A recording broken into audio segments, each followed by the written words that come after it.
Au nom du Père et du Fils et du Saint-Esprit, ainsi soit-il.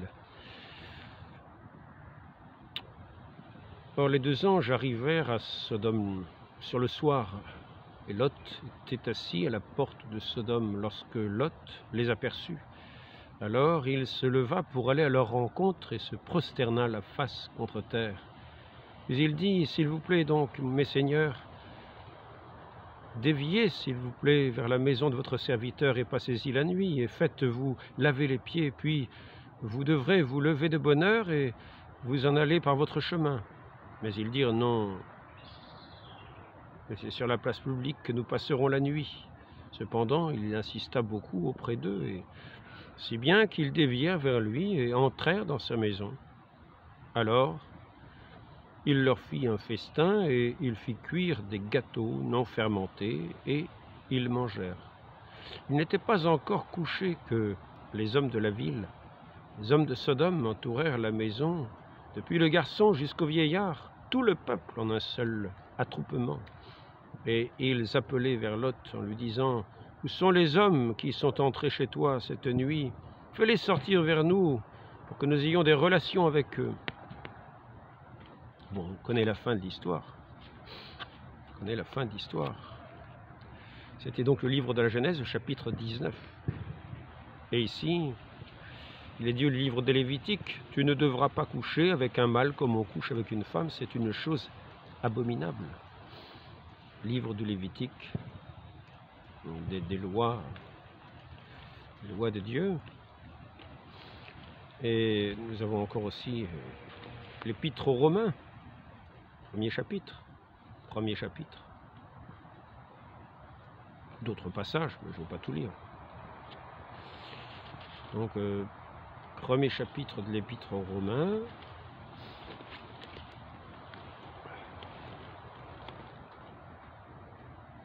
En effet, le courroux de Dieu se révèle du ciel contre toute impiété, toute injustice des hommes qui taisent la vérité injustement. Car ce qu'on peut connaître de Dieu est parmi eux manifeste, parce que Dieu le leur a manifesté. Ainsi, ces choses que je viens de vous dire sont manifestes. Et ça a été manifesté de façon très claire en ce qui concerne Sodome et Gomorrhe. Et ça a été dit très clairement dans le livre de Lévitique, que c'était une abomination, des relations de ce genre. Et donc, ceux qui disent, ceux qui se taisent, qui font motus et bouche cousue, ou qui disent « Qui suis-je ?» Eh bien, apparemment, qui taisent la vérité injustement. Alors, ici, en effet, le courroux de Dieu se révèle du ciel contre toute impiété, toute injustice des hommes qui taisent la vérité injustement. Qui suis-je pour juger? Il ne s'agit pas de juger ici, mais de dire ce qui est manifestement connu. Afin que, justement, ceux qui commettent ces iniquités, ceux qui commettent ces péchés abominables, ne passent pas le jour du jugement dernier dans la gêne éternelle, qu'ils ne subissent pas ce jugement qui atteindra tous les boucs qui iront à la gauche de notre Seigneur. On dira, loin de vous, je ne vous connais pas. Vaut mieux ici-bas faire pénitence, revenir, reconnaître son péché et se voir le jour venu du jugement. Venez les bénis de mon Père. Car ce qu'on peut connaître de Dieu est parmi eux manifeste, parce que Dieu le leur a manifesté. En effet, ces qualités invisibles se voient distinctement depuis la création du monde, car elles sont perçues par l'intelligence grâce aux choses qui ont été faites. Oui, la puissance, sa puissance éternelle et sa divinité, de sorte qu'ils sont inexcusables, parce que, ayant connu Dieu, ils ne l'ont pas glorifié comme Dieu et ne l'ont pas remercié, mais ils ont perdu tout jugement dans leur raisonnement, et leur cœur inintelligent s'est enténébré. Se prétendant sages, ils sont devenus fous.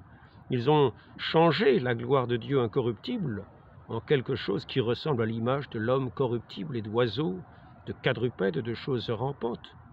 Aussi Dieu les a-t-il livrés selon les désirs de leur cœur à l'impureté, pour que leur corps soit déshonoré parmi eux. Oui, ceux qui ont échangé la vérité de Dieu contre le mensonge, et qui ont vénéré et servi par un service sacré la création plutôt que celui qui a créé, lequel est béni éternellement. Amen. C'est pourquoi Dieu les a livrés à des appétits sexuels honteux, car leurs femelles, femmes, ont changé d'usage. C'est une traduction un petit peu... bon, c'est pas la meilleure traduction, mais j'ai pris une traduction qui n'est pas recommandée. Hein. Donc, n'est pas recommandée, mais enfin, il était pratique à transporter. Je ferai mieux la prochaine fois. Les appétits sexuels honteux, car leurs femelles ont changé l'usage naturel de leur corps en celui qui est contre nature. De même aussi, les mâles ont laissé l'usage naturel de leurs femmes et se sont mis à brûler d'une vive ardeur dans leur désir les uns pour les autres. Mâle avec mâle, faisant des choses obscènes et recevant en eux-mêmes la rétribution intégrale qui leur était due en raison de leur égarement. Comme ils n'ont pas jugé bon de garder Dieu dans la connaissance exacte, Dieu les a livrés à une mentalité désapprouvée, pour faire ce qu'il ne convient pas, remplis qu'ils étaient de toute injustice, méchanceté, convoitise, étant pleins d'envie, de meurtre, de querelles, de fourberie, de malignité, etc.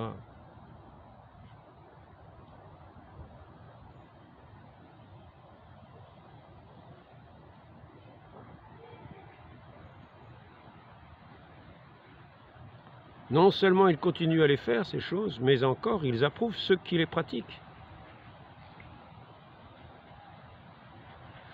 Et ainsi, il est dit que ces pratiques-là montrent en plein jour cette folie de ne plus même voir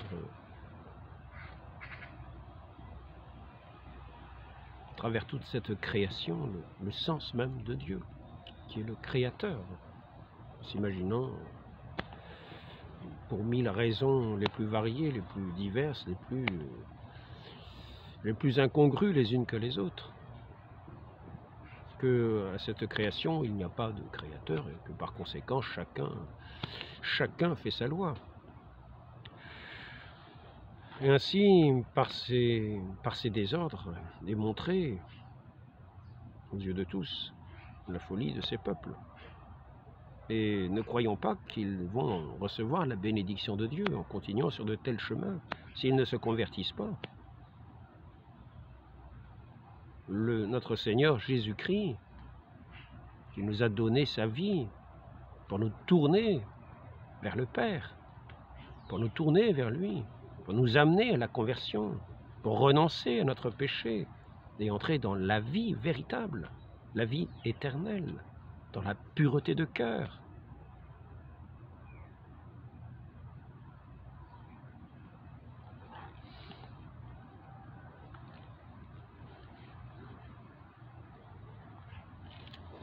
Sera le juge. Le juge, au moment venu, car tous ceux qui ont rejeté sa parole et qui ont combattu le Christ durant leur vie de différentes manières, car lorsque nous ne recevons plus les commandements de Dieu, nous le rejetons et nous le combattons. Ainsi, on entre dans cette méconnaissance de son Dieu, dans cette inimitié, et qui, le jour du jugement, sera éternel, car nous aurons fait ce choix de rejeter Dieu, et Dieu nous dira « Allez-vous-en d'ici, vous qui commettez l'iniquité, je ne vous connais pas. » Donc, soyons charitables. Soyons charitables. Lorsque nous connaissons la vérité, comme il est dit ici, le courroux de Dieu se révèle du ciel contre toute impiété, toute injustice des hommes qui taisent la vérité injustement. Car ce qu'on peut connaître, Dieu nous l'aura manifesté. Là, il parlait de la création, mais ce que l'on peut connaître est aussi connu dans la révélation. Et ainsi, nous en arrivons à ces sociétés qui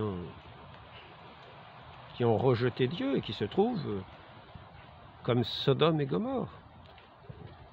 Comme Sodome et Gomorrhe, c'est-à-dire du plus jeune jusqu'au vieillard. Tout le monde est atteint par ce mal. par ce mal abominable. Et ce mal abominable qui veut être comme une intrusion chez ceux qui s'y refusent, qui veut comme tyranniser ceux qui ne conforteraient pas leur manière de faire, mais par des lois, par des mesures toujours plus dures, toujours plus dictatoriales, jusqu'à vouloir forcer la porte de l'intimité des gens et à faire condamner ceux qui auraient quelques paroles contre ces lois mauvaises, contre ces attitudes vicieuses, qui ne sont pas du tout de la liberté de l'homme. Car nous voyons bien, en particulier quand nous nous laissons entraîner par des relations que nous savons mauvaises, qui ont fait rompre notre fidélité, qui a été promise avec la personne avec qui nous avons fait une alliance, quand nous avons été incapables de résister à cet attrait, à cette séduction, à cette concupiscence, à cette envie. Ne croyons pas que nous agissons en être libres, non, nous sommes emportés par le péché, qui souvent est séduisant, qui souvent est, comme dit saint François d'Assise, agréable. Agréable. L'esclavage se montre souvent au début sous des attraits agréables. D'abord par des beaux sourires, et puis ensuite, il nous tient et nous devenons ses esclaves, esclaves du péché. C'est ce que dit le Christ.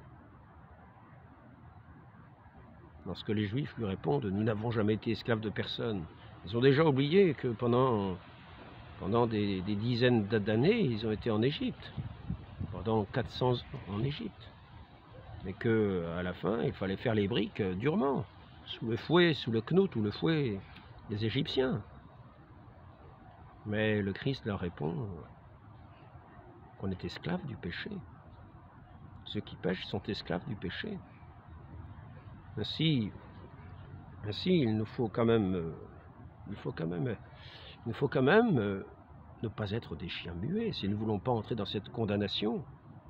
Le courroux de Dieu se révèle du ciel contre toute impiété, toute injustice des hommes qui taisent la vérité injustement. Nous en avons des exemples. Nous avons de ces hommes de Dieu qui, par le passé, nous ont dit que le silence pouvait être coupable, que l'encouragement au vice était quasiment un crime, et qu'il faudrait rendre compte du sang qui serait versé par notre silence.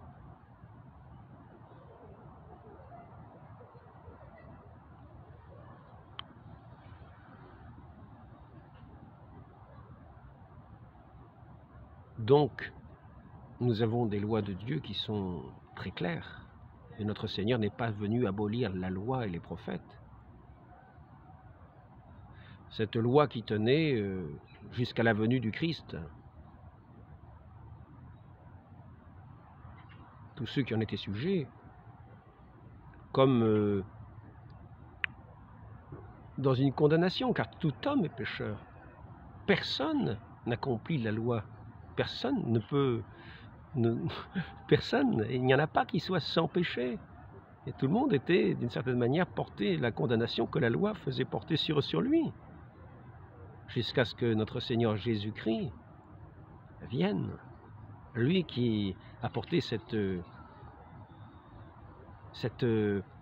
par la foi en lui, cette réalisation des promesses faites à Abraham, cette vie de la grâce, qui nous permettant de mourir à nous-mêmes, faisait que nous étions morts aussi d'une certaine manière, à cette condamnation de la loi, et que nous vivions, nous étions devenus capables, comme enfants de Dieu, renouvelés comme une créature nouvelle, de vivre de cet amour de Dieu, dans la grâce de Dieu que le Christ nous a mérité par son sacrifice, lui le divin agneau, et qui nous a mérité de recevoir ce Saint-Esprit de Dieu, cet esprit de paix, de réconciliation avec Dieu, cet esprit de pardon qui vient nous apporter le pardon. Notre Seigneur souffle sur ses disciples et dit: remettez les péchés, ceux à qui ils seront remis seront déliés, et ceux à qui vous les maintiendrez seront maintenus. Ainsi nous voyons que ce Saint-Esprit de Dieu donne ce pouvoir, par le mérite de notre Seigneur Jésus-Christ, à ses ministres, de remettre les péchés et d'être libérés de cet esclavage du péché, de recevoir ce pardon de Dieu. Et dans cet unique esprit reçu par les mérites de notre Seigneur Jésus-Christ, cet esprit de Dieu que nous recevons, nous sommes réconciliés au Père éternel, à notre Dieu vivant et vrai, et nous vivons de sa grâce, de son amour. Non plus esclaves du péché, mais comme enfants de Dieu.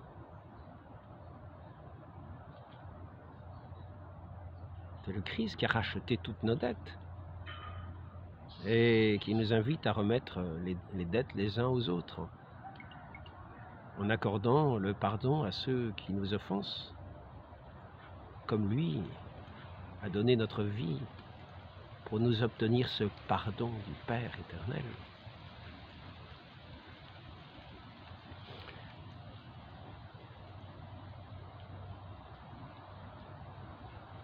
Mais cette loi de l'amour ne va pas contre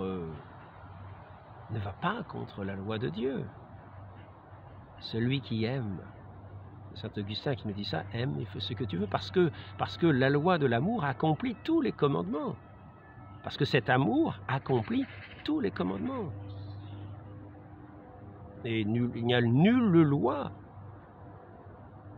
contre l'amour véritable. Ainsi, il ne s'agit plus des concupiscences, il ne s'agit plus du péché, il s'agit de cette charité, de cet esprit de charité qui nous anime et qui nous amène au respect du prochain, à l'attention au prochain, au besoin du prochain, dans ce partage de cette joie, dans cette annonce de la vérité, dans cette annonce de cette révélation de ce Fils qui est notre évangile, notre bonne nouvelle.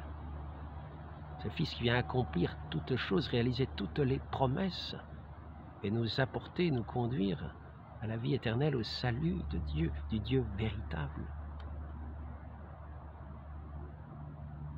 Lui, le bon pasteur, lui qui n'est pas resté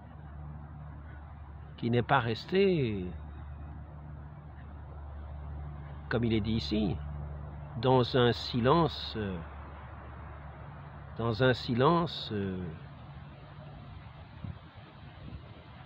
qui justifiait le mensonge. Non, notre Seigneur a dénoncé le mensonge. Notre Seigneur a rappelé que la vie éternelle, c'était bien l'accomplissement des commandements de Dieu, de garder ses commandements. Car celui qui aime Dieu garde ses commandements. Mais il les garde dans cet amour qui a vaincu la mort, qui est plus fort que la mort. Dans cet amour qui fait que nous ne sommes plus des esclaves,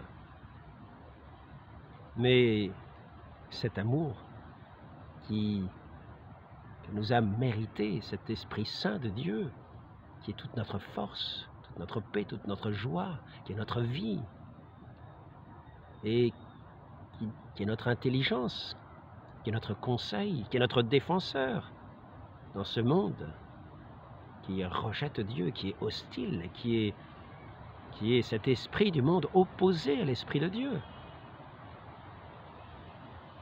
Mais il ne s'agit pas de se taire, il ne s'agit pas de justifier l'esprit du monde, de se taire devant l'esprit du monde, comme pour inviter à ouvrir la porte tout grand à l'esprit du monde. Non, non, au contraire, Au contraire, demeurons dans la vie de la grâce, et non pas en amitié avec le monde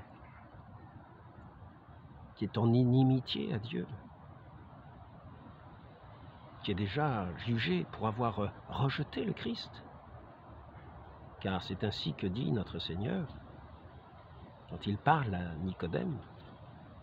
On voit ça dans le chapitre 3, l'Évangile selon saint Jean. Ceux qui ne croient pas sont déjà condamnés, car ils n'ont pas cru au Fils unique de Dieu.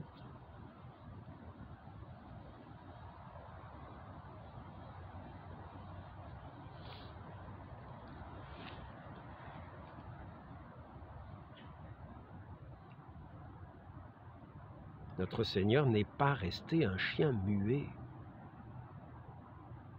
Il a été notre chemin, il nous a montré le chemin. Il nous a enseigné par ses paroles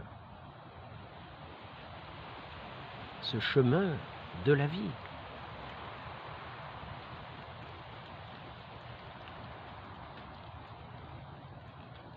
Il nous a indiqué que ce chemin était la voie étroite et que peu y passent. Ainsi, il ne s'agit pas d'élargir la voie, invitant chacun à demeurer sur cette voie du monde large, qui est la voie de la perdition. Non, non. Il s'agit bien au contraire de faire entendre cette voie de la vérité, pour qu'elle puisse atteindre les consciences de chacun, être comme la lumière, vient éclairer les consciences, et qui vient nous dire, ah oui, je reconnais cette parole pour vraie, je dois y faire attention. Maintenant me voilà prévenu, il est de ma responsabilité d'agir de telle manière ou de telle manière. Mais celui qui se tient comme un chien muet alors qu'il a connaissance de la voie mauvaise ou de la voie bonne et qu'il ne l'indique pas à son prochain, va le laisser chuter. Mais il devra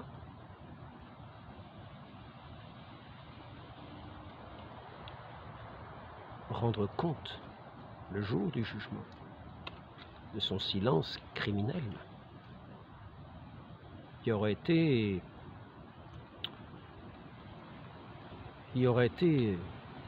par ce péché d'omission quasi volontaire, à cause de la chute de telle personne qui aurait pu être avertie, car j'étais là pour l'avertir.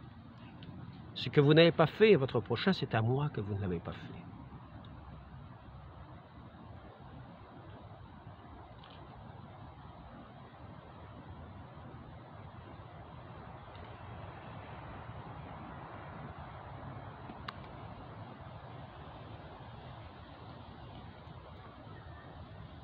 Ces lois divines, ces lois naturelles, ne changent pas comme cela en un clin d'œil. Nous avons été créés dans une nature humaine, et Dieu nous a voulu dans telle vocation qui est propre à chacun.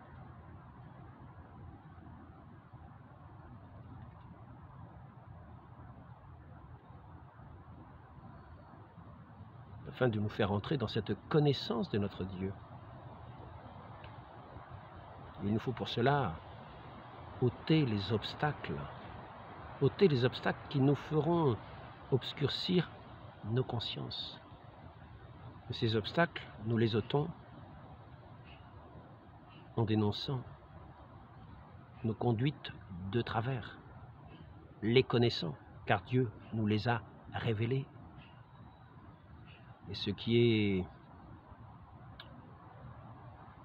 illicite, ce qui tient du péché, nous a été manifestement révélé. Et nous devons en tenir compte. Nous devons garder ces paroles de notre Dieu, qui sont une lumière sur nos chemins.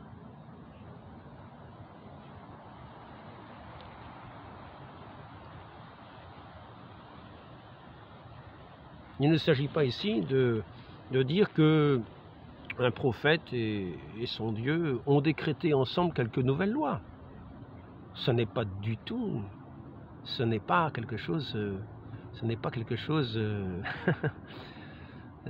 comme dans certains livres. On dit, hein, dans certains livres, il y a le Dieu de ce livre et son prophète qui décrètent des choses. Et ceux qui résistent à ces décrets qui ont été faits par ce Dieu et ce prophète, ensemble, marqué au pluriel, ils décrètent ensemble. Ils tiennent conseil ensemble et ils décrètent ensemble. Il ne s'agit pas ici de notre Seigneur Jésus-Christ. Et ceux qui résisteraient aux paroles de ce nouveau prophète manifesteraient ainsi leur rébellion vis-à-vis de Dieu. Comprenez-vous?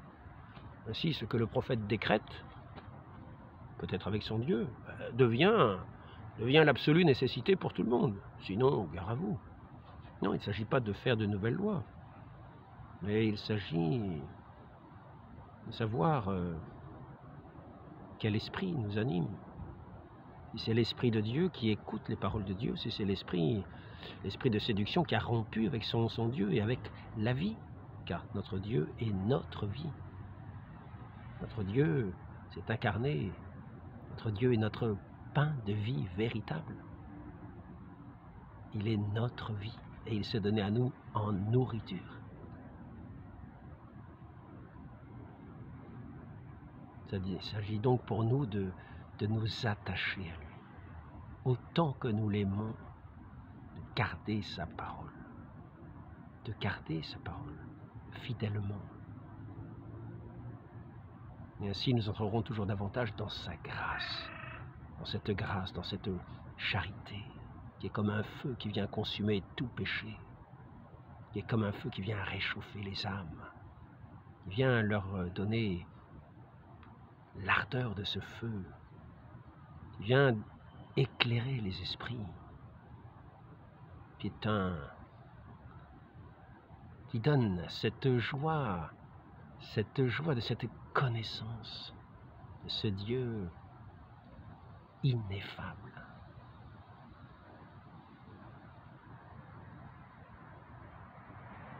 Dans cette espérance de cette béatitude qui sera éternelle. Et nous ne devons pas rester des chiens muets. Nous devons non seulement louer ce Dieu glorieux, ce Dieu éternel, ce Dieu qui est notre vie, notre tout, notre bonheur, notre vie véritable. Nous devons le manifester, non pas sous la pesanteur du péché. Il ne manifeste que cette mort de la vie, cette mort de la vie de la grâce, cette mort de la charité. Le péché, c'est la mort de cette vie de charité. Le péché est là quand il n'y a plus la charité. Et quand la charité est là, elle s'élève vers le ciel, dans sa lumière, et elle s'accomplit dans toutes les œuvres divines. Ainsi, il ne s'agit pas de dire « qui suis-je pour juger ?» Nous connaissons les Écritures, et nous savons quel sera le jugement de Dieu pour ceux qui vont contre ces lois divines, contre cette loi de l'amour véritable. Celui qui aime Dieu garde sa parole et s'y applique de tout son cœur, de toute son âme. Tendons à cela. Et nous aurons aussi l'amour du prochain. Il nous fera le respecter, le servir. Et en le servant, nous servirons en lui, notre Dieu. Et il nous dira, ce que vous avez fait au moindre de ces petits, c'est à moi que vous l'avez fait. J'avais faim, vous m'avez donné à manger. J'avais soif, vous m'avez donné à boire. J'étais nu, vous m'avez vêtu. J'étais en prison, vous êtes venu me visiter. J'étais malade, vous m'avez soigné.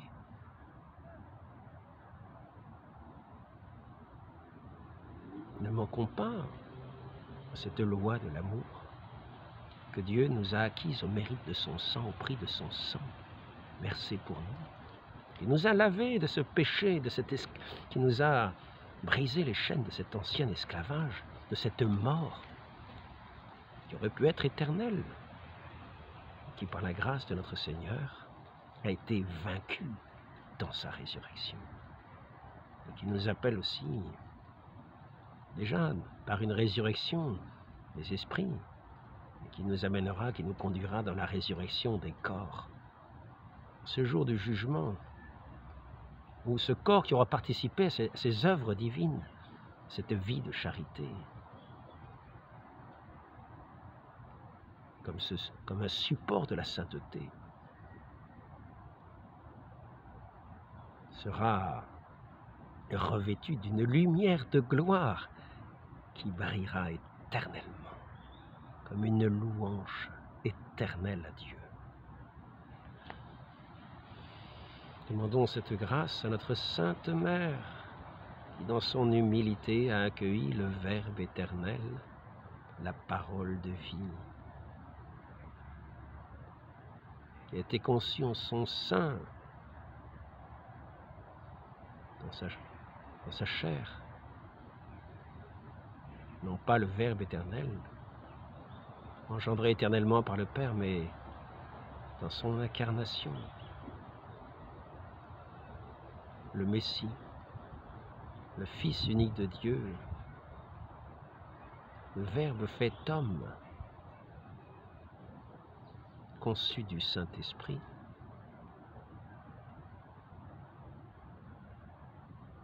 pour faire cette humanité nouvelle.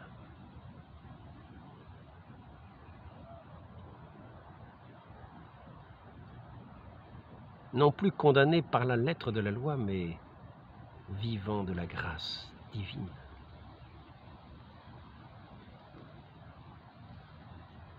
Non plus ployant sous le péché, où le châtiment est pire que celui de Sodome et Gomorrhe.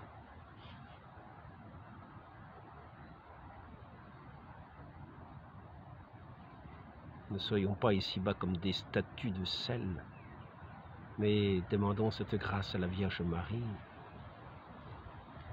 d'être docile à ce Saint-Esprit de Dieu, ce Saint-Esprit d'amour, de charité.